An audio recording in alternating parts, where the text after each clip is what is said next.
আলোচনার পথ আমাদের তরফ থেকে খোলা রয়েছে। সন্ধে থেকে রাত পর্যন্ত মুখ্যমন্ত্রীর বাড়ির সামনে কাটিয়ে স্বাস্থ্য ভবনের কাছে ধর্নাস্থলে ফিরে বার্তা দিলেন আন্দোলনকারীরা। তবে সরকারের তরফে আলোচনার সদিচ্ছা নিয়েও প্রশ্ন তুললেন জুনিয়র ডাক্তাররা। এদিকে ধর্ষণ এবং খুনের ঘটনায় সন্দীপ ঘোষ এবং টালা থানার প্রাক্তন ওসি অভিজিৎ মণ্ডলের গ্রেফতারির ঘটনা প্রকাশ্যে আসার পর রীতিমতো উচ্ছ্বাস প্রকাশ করতে দেখা যায় তাদের। আরজি করের ঘটনাকে প্রাতিষ্ঠানিক মার্ডার বলে তোপ দেগে আন্দোলনকারী জুনিয়র ডাক্তারদের এক প্রতিনিধি বলেছেন, কান টানলেই মাথা আসবে।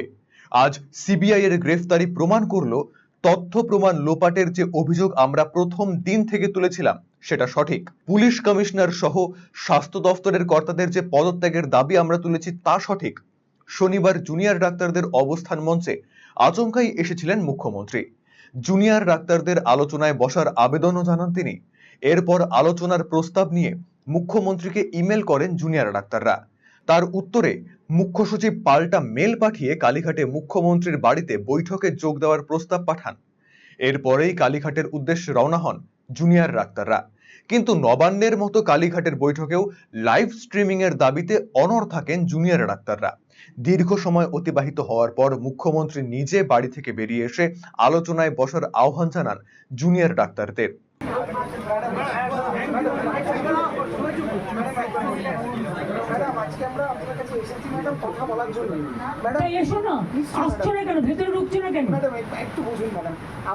আমাদের ওই ভিডিওটি ম্যাডাম আমরা যদি নিয়ে না যেতে পারি, যারা আমাদের এই যে আমরা জিজ্ঞেস করলেন ম্যাডাম আমরা কেন বৃষ্টিতে ভিজছি, কারণ ম্যাডাম আমাদের যারা এখন ওখানে বন্ধুরা, শোনো আমি একটা কথা বলি, তারা তো তোমাদের ট্রাস্ট করে পাঠিয়েছে, তোমাদের আসার কথা ছিল 15 জন, তোমরা এসছো 40 জন।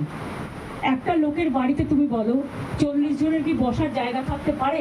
তা সত্ত্বেও তোমরা ছোটরা এসছো, আমি তোমাদের জন্য সব অ্যারেঞ্জমেন্ট করে রেখেছি। প্লিজ এসো তোমরা, আমি তোমাদের অনুরোধ করব তোমরা এসো। যদি মিটিং করতে ইচ্ছে না করে তোমরা একটা চা খেয়ে যাও। এবং দরকারে তোমরা যারা ভিজেছো, আমার কাছে কাপড় জামা আছে, আমি তোমাদের দিয়ে দিচ্ছি জামা কাপড় কিছু। তোমরা ভিজো না, এটা তোমাদের কাছে আমার রিকোয়েস্ট থাকবে। তোমরা আমার সাথে কথা বলবে বলেছিলে বলেই কিন্তু আমার ডাকা।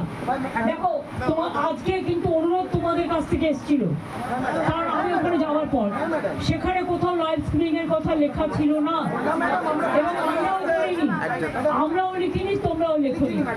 যদিও মুখ্যমন্ত্রীর আবেদনে অনড় থাকেন জুনিয়র ডাক্তাররা, তবে শেষ পর্যন্ত তারা নিঃশর্ত আলোচনায় বসার বিষয়ে সিদ্ধান্ত গ্রহণ করলেও তা অনেকটা দেরি হয়ে গিয়েছে বলে জানিয়ে দেন স্বাস্থ্য প্রতিমন্ত্রী চন্দ্রিমা ভট্টাচার্য।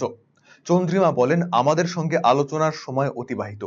এরপর আন্দোলন স্থলে ফিরে এই ইস্যুকে হাতিয়ার করে আলোচনায় সরকারের সদিচ্ছা নিয়ে প্রশ্ন তোলেন জুনিয়র ডাক্তাররা। সংবাদ মাধ্যমের মুখোমুখি হয়ে আন্দোলনকারীদের তরফে জানানো হয়, আমরা আলোচনায় রাজি হয়েছিলাম, কিন্তু হয়তো একটু দেরি হয়ে গিয়েছে। ওনারা বললেন আমাদের সঙ্গে আলোচনার সময় অতিবাহিত হয়ে গিয়েছে।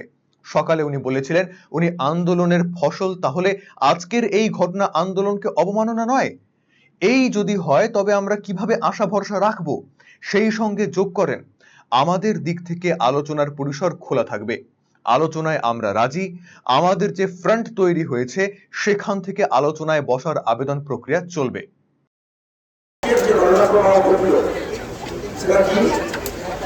আমরা আলোচনা করতে গিয়েছিলাম, আমরা শুরু থেকে বলেছিলাম যে আমরা আলোচনা চাই এবং আলোচনায় আমরা বসতে চাই। তাহলে কি দাঁড়ালো? আমরা বলেছিলাম আনকন্ডিশনাল আলোচনাতেও আমরা রাজি আছি। হ্যাঁ, হয়তো সবাই কিন্তু মাননীয় মুখ্যমন্ত্রী বললেন, চিফ সেক্রেটারি বললেন, স্বাস্থ্য প্রতিমন্ত্রী বললেন যে আমাদের সাথে নাকি আলোচনা করার সময় অতিবাহিত হয়ে গেছে। আমরা মনে করি আমাদের যে ন্যায়সঙ্গত দাবি, আন্দোলন থেকে উঠে আসার দাবি, সকালবেলায় তিনি বলছিলেন তিনি আন্দোলনের ফসল। এই আজকের এই ঘটনা আন্দোলনকে অবমাননা নয়? এই যদি হয় আমরা কিভাবে আস্থা ভরসা রাখতে পারি? তারপরে আমরা মনে করি গণতান্ত্রিক পরিবেশে আলোচনার পরিসর সবসময় থাকে, আমাদের দিক থেকে আলোচনার পরিসর সবসময় থাকে। ধর্ণা মঞ্চ থেকে স্পষ্ট ভাষায় জানিয়ে দেওয়া হয়, আমরা 3 ঘন্টা অপেক্ষা করেছি, আমরা ঘাড় নোয়াইনি। এর মাঝেই আরজি করের খুন এবং ধর্ষণ মামলায় সন্দীপ ঘোষ এবং টালা থানার প্রাক্তন ওসি অভিজিৎ মণ্ডলের সিবিআই গ্রেফতারের খবর পৌঁছতেই ফের আন্দোলনের ঝাঁঝ বাড়ানোর কথা জানিয়ে দেন জুনিয়র ডাক্তাররা। ধর্ণা মঞ্চ থেকেই ফের ওঠে স্লোগান। বৈঠক ভেস্তে যাওয়া এবং খুন ও ধর্ষণ মামলায় তথ্য প্রমাণ লোপাটের অভিযোগে সন্দীপ ঘোষ এবং টালা থানার প্রাক্তন ওসির গ্রেফতারির পর এবারে জুনিয়র ডাক্তারদের আন্দোলন কোন পথে যায় সেদিকেই নজর সকলের। আরসিটিভি সংবাদ, কলকাতা।